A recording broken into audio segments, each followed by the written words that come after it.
Saudara-saudari yang terkasih, selamat pagi berkah dalam.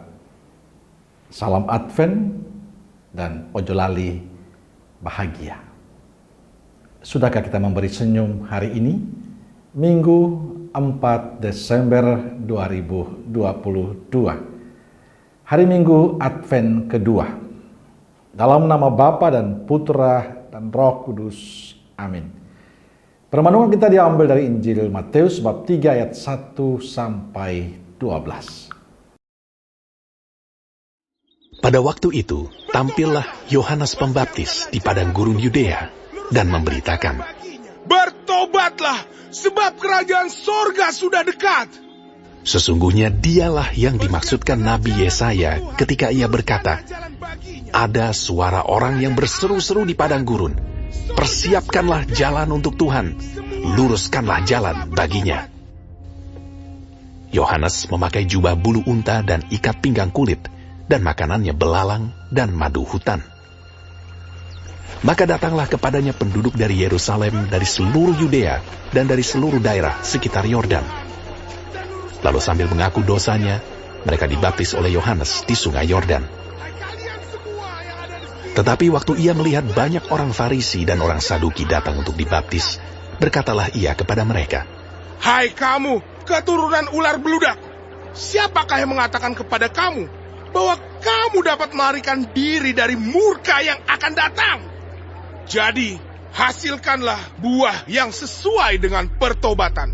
Dan janganlah mengira bahwa kamu dapat berkata dalam hatimu, Abraham adalah bapa kami. Karena aku berkata kepadamu, Allah dapat menjadikan anak-anak bagi Abraham dari batu-batu ini. Kapak sudah tersedia pada akar pohon, dan setiap pohon yang tidak menghasilkan buah yang baik pasti ditebang dan dibuang ke dalam api. Aku membaptis kamu dengan air sebagai tanda pertobatan, tetapi ia yang datang kemudian daripadaku lebih berkuasa daripadaku, dan aku tidak layak melepaskan kasutnya. Ia akan membaptiskan kamu dengan Roh Kudus dan dengan api. Alat penampi sudah di tangannya. Ia akan membersihkan tempat pengirikannya dan mengumpulkan gandumnya ke dalam lumbung.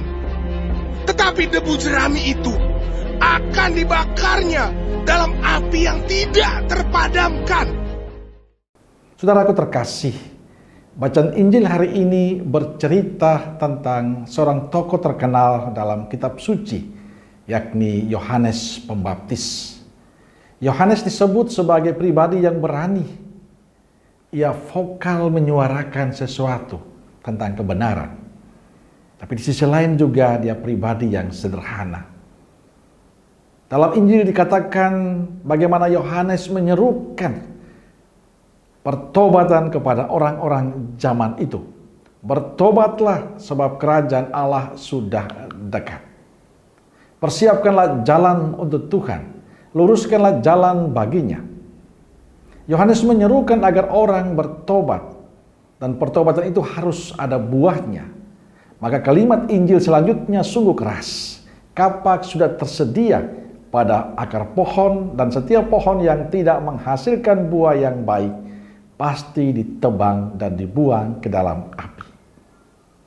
Artinya pertobatan itu harus ada buah, harus ada perubahan dalam kehidupan kita.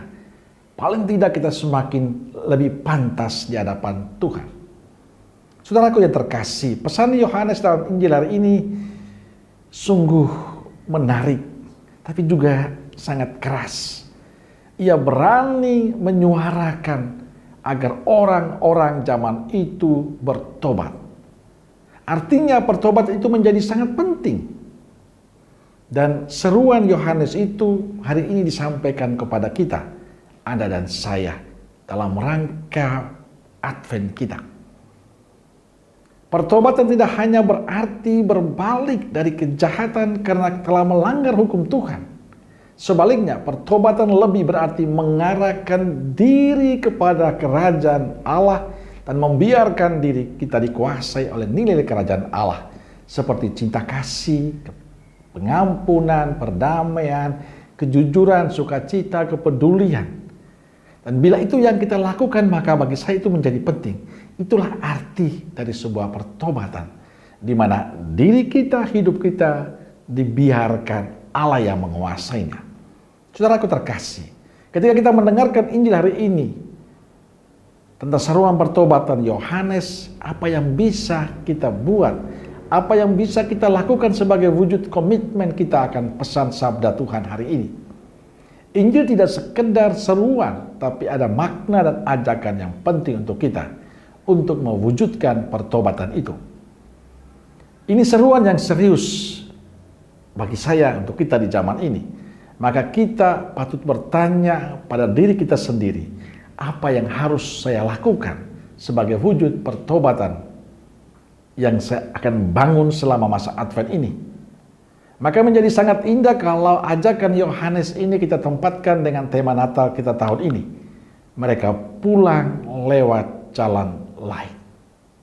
Artinya bahwa setelah kita mendengarkan seruan pertobatan Yohanes, kita harus memperbaharui diri kita, mewujudkan seruan itu, dan pada akhirnya membawa berkat untuk kehidupan kita.